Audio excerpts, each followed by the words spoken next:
Thomas Strakosha është padyshim një nga portierët më të mirë që ka pasur Shqipëria dhe këtë e tregon me paraqitjet që ka bërë me Kuqezind.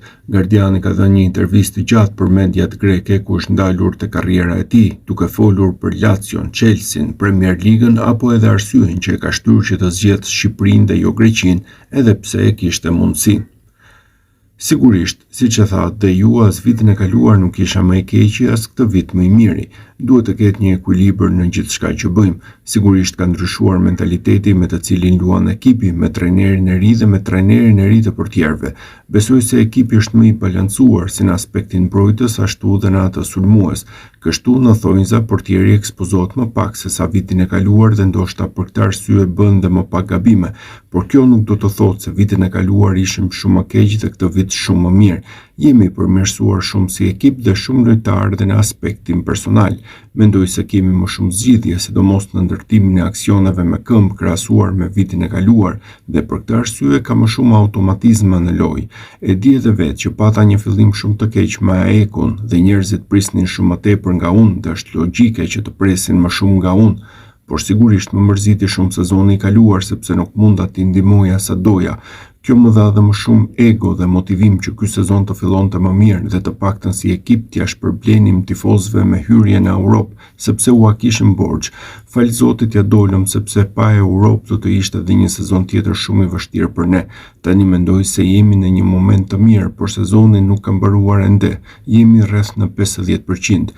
Duhet shumë përmirësim nga secili prej nesh si futbollist në aspektin personal.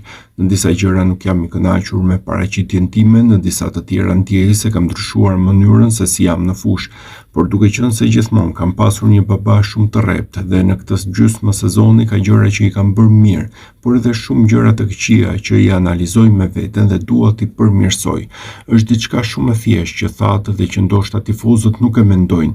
Kur një ekip nuk funksionon mirë, jo vetëm portieri, por edhe një mesfushor për shembull, do të bëjë më shumë gabime, sepse nëse merr topin dhe nuk e zgjidhje, nuk ka lëvizje nga shokët e ekipit, sidomos kur je portier, një gabim i yt i dallohet shumë më tepër. Foto Strakosha. Unë mendoj se isha më me fat se babai im. Babai im filloi në kushte shumë të vështira, në rrethana shumë të vështira dhe fakti që arriti të vijë në Greqi dhe të provojë atë që provoi është diçka shumë e madhe dhe e respektueshme për të. Unë pata mundësinë të lindja në Greqi, të kisha më shumë mundësi të stërvitesha në ambiente më të mira, me kushte më të mira dhe me trajner më të mirë. Babai im më stërviti në një moment shumë kyç, kur isha i vogël në Kipro, ku kishte më shumë kohë për mua.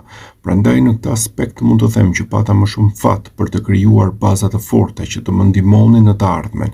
Shpresoj që në fund të karrierës sime të mund të them se bëra një karrierë më të madhe se babai im, por mendoj se ajo që ai arriti ishte shumë më e vështirë. Shqipëria. Siç ju thash, Greqinë e dua dhe e respektoj, por gjithmonë jam ndier shqiptar. Edhe kur të lë futbollin dua të jetoj në Greqi me familjen time, partneren time dhe të kem jetën time këtu, por unë jam shqiptar. Këtë më kanë transmetuar si babai ashtu edhe nëna ime, të respektojmë dhe të duam rrënjët tona. Sidomos kur shkova jashtë vendit, ndjeva krenari që mund të vishja stemën e kombëtares sime. Babai im kishte luajtur për Shqipërinë dhe kishte qenë dhe kapiten. Ky ishte një imazh shumë i fortë për mua. Doja të provoja edhe për veten time se mund të arrija diçka me kombëtaren, jo në nivelin e babait tim, por të ndjeja edhe unë atë krenari. Kur ishim të vegjël, shumë fëmijë përpiqeshin ta fshihnin origjinën e tyre sepse ndiheshin keq. Kjo ndodhte kudo, jo vetëm këtu. Tani kur shoh fëmijë në akademi që e thon me krenari se janë shqiptar, kjo më jep shumë gëzim. Ndjej se po bëj diçka të mirë, ashtu siç ndiheshin fëmijët krenar kur erdhi babai im në Greqi. Ky është një nga aspektet më të rëndësishme për mua. Lazio. Shkova për prova në moshën 16 vjeçare së bashku me babain tim. U stërvita individualisht me trajnerin e portierëve të ekipit të parë të Lazios. Babai im kishte kontakt me drejtorin teknik të Lazios atëherë. Në atë moshë kërkonin portier të vitlindjes 95, ndaj u provova edhe te Roma. Kisha oferta nga të dyja dhe aty duhej të merrja një vendim të rëndësishëm. Ku të shkoja.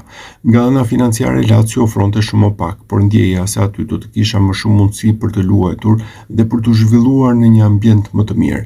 Te Roma kishte ardhur një portier 25 vjeçar që po bënte karrierë shumë të madhe, kështu që e dija se do të më duhej të prisja shumë vite.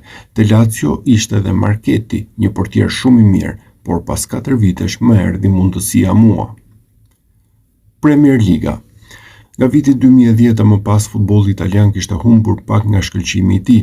Premier Liga dhe La Liga ishin kampionatet më të forta, prandaj besoja se hapi më i mirë pas Lazios për mua do të ishte Premier Liga. Kur kishte interes serioz nga Chelsea, ishte një mundësi shumë e madhe për karrierën dhe ndoshta hapi i duhur në atë moment, por presidenti Lazios vendosi që ekipi të qëndronte i bashkuar, sepse kishte edhe 2 lojtarë të tjerë me oferta të mëdha. Doja të provoja edhe më shumë gjëra dhe ndjeva se koha e duhur për të ndryshuar ambient ishte pak më vonë, dhe kështu ndodhi. Brentfordi. Në jetën time kam mësuar të mos flas kurrë shumë, ndaj jam shumë i lumtur këtu, shumë i lumtur që jam ta eku me prindrit e mi dhe të dashurën time, kështu që është diçka që nuk dua ta bëj më, të largohem përsëri, por në jetë nuk i dihet. Nuk dua të them se ky kapitull mbyllet për mua. Te Brentfordi kisha një periudhë të vështirë, isha larg familjes, u dëmtova, nuk pata mundësi të rikuperohesha në vendin tim dhe të gjitha këto ndikuan, por nuk dua të kthehem pas dhe ta mendoj. Është një gjë që ka kaluar dhe tani jam shumë i lumtur. Sigurisht që do të jem shumë i lumtur nëse gjithçka mbaron me sukses dhe të shkoj me kombëtare në botror. Kjo do të jetë një eksperiencë e madhe për mua. Familja. Kur u ktheva në Shqipëri, mamaja ime ishte shumë e lumtur, ashtu edhe babai dhe vëllai im. Ata u përkujdesen për gjithçka, madje edhe duke sjellë ushqim apo gatuar për mua. Tani ndoshta kam më shumë shqetësim sepse jam jashtë vendit dhe nuk mund të jenë pranë për të kontrolluar gjithçka, por mbështetja e tyre është gjithmonë e madhe. Kritikat e babait. Po, babai im, që kur isha shumë i vogël, gjithmonë e shprehte kritikën shumë rrallë dhe padyshim që është përgjegjësi e tij, kështu u rrit, por pas një moshe, rreth 22-23 vjeç, kur bëja diçka të mirë ose të keqe, e ndjeja gjatë ndeshjes, kështu që nuk kisha nevojë të dëgjoja pas ndeshjes, sepse isha pak i lodhur. Ishte disa herë që u përplasëm me babain, 1, 2, 3 herë, i thash le ta lëm pas ndeshjes, të mos diskutojmë për ndeshjen, sepse as unë nuk dua ta acaroj as ti. Le ta diskutojmë një tjetër ditë me një kafe qetë, sepse gjithmonë e di që gjykimi i tij në këtë aspekt është shumë i mirë dhe fatkeqësisht më dhemb. Shumë herë e di çfarë mund të bëj më mirë. Bëj gabime dhe nuk kam nevojë ta dëgjoj nga ai, sepse e di që do më kritikojë.